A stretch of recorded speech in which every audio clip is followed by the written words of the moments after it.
A full breakdown of your first solar forecast coming up in just a few more minutes. All right, thank you, Colton. Well, on chilly days of winter like this, we kind of like to get our minds ready for spring and the beautiful flowers that come with it, which is why Peter from the Greater Lansing Orchid Society is joining us. Welcome. Thank you. Yes, and you brought beautiful orchids in front of us, and we're going to get to kind of the differences between them. You can already smell them. I wish you guys at home could smell them. But first, let's talk a little bit about this group itself. Tell me a little bit about how it started. The Greater Lansing Orchid Society, people with common interests just formed the society back in the late 1970s. They had their first show in 1981.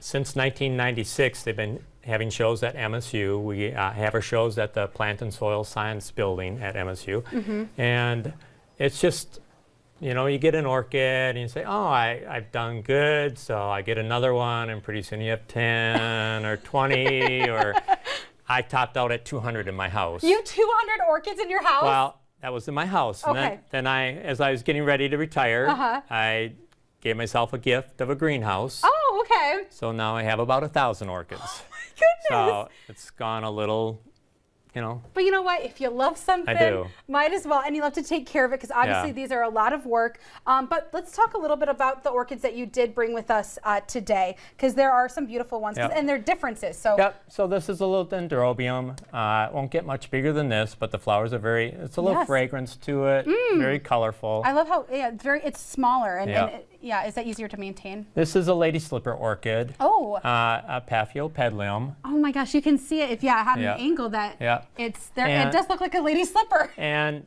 if you can grow Phalaenopsis in your house, you can grow these in your house. They don't take a lot of light. Oh, okay. So those are easy to grow. This is a Cattleya.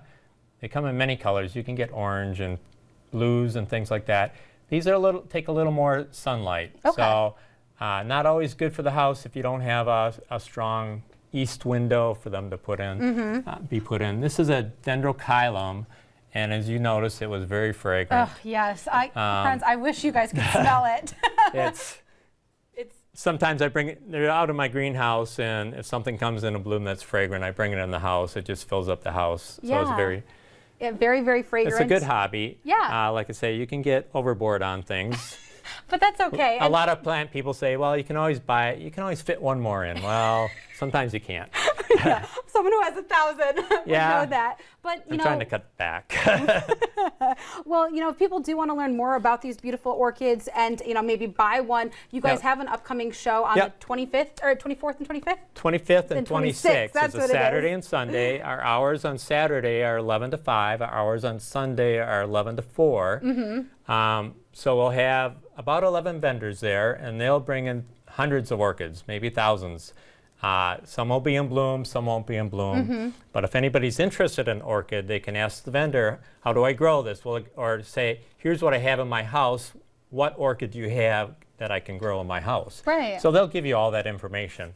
We also have 18 different displays put up, which will have 500 to 700 blooming orchids in the displays. And all those get judged Saturday morning by AOC, American Orchid Society judges. They go through and they judge the displays, how they're put together, and they judge the flowers themselves.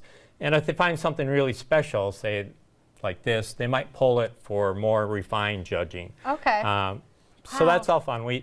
Friday, we put everything together. There's nothing there, and all the vendors come in, all the Michigan societies come in. We all put together our displays. The vendors fill all their tables. And Saturday, we're ready to go and welcome people to our show. Yes. Besides the displays and the orchids for sale, we have artwork featuring orchids, and people have cut flowers, cut orchids, and make flower arrangements. Okay. And we have some free classes throughout the day. And Sunday morning from 9 to 11, before the show opens, we open our display area up to photographers. Okay. So they can come in and set up tripods and not have hundreds of people around them, in between them and the orchids. So that's so special. It's a whole weekend that we think about the year round and just pull everybody together. Well, thank you so much for sharing and bringing these in. And once again, mark your calendars. That is the 25th and 26th. You can find more information, of course, on our website. But thank you so much for joining us, Peter. Oh, love it. Yes, Thank you. love it. I want to keep these in here so it keeps on smelling nice. But